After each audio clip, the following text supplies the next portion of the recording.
Hello বন্ধুরা, প্রত্যেক বছরের মতো এবারেও আমরা সরস্বতী পুজো করছি।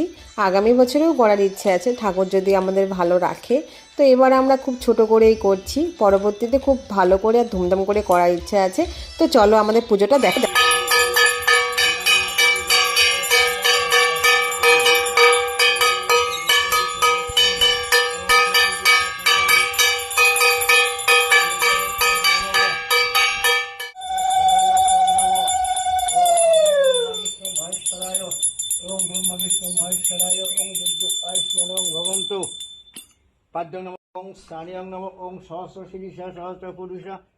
ছোটোবেলায় যখন স্কুলে পড়তাম তখন শুধু অপেক্ষা করতাম সরস্বতী পুজো কবে আসবে, কারণ সরস্বতী পুজো এলেই তো আমরা সাজতে পারবো, শাড়ি পরতে পারবো। তখন শাড়ি পরার জন্য আমরা প্রচণ্ড এক্সাইটেড হয়ে থাকতাম। আর কার শাড়ি পরতাম জানো? মায়ের। দেখো ওখানে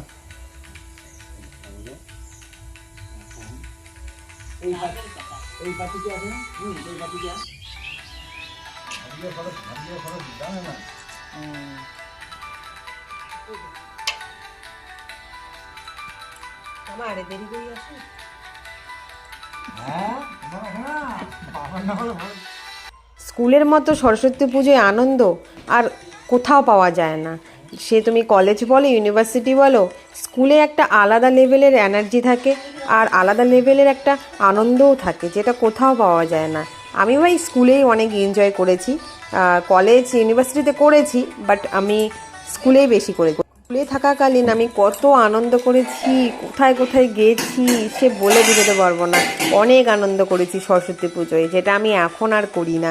এখন আমি সংসারে ব্যস্ত। তো দেখো এখানে আমি পুজো শেষ করার পরে রান্না করছি, কারণ প্রচণ্ড খিদে পেয়েছে। পুজোর সাথে সাথে তো আমাকে রান্নাটাও করতে হবে, কেউ করবে না, কারণ আমাকেই সব করতে হয়। তো এখানে দেখো খাবারটা চলে নিয়ে এসেছি, পরকে খেতে দিলাম। ভাত, ডাল, বাঁধাকপির ঘন্ট, শাক ভাজা, আলু ভাজা, আজকে এগুলো দিয়েই খাবো, আজকে সরস্বতী পূজা।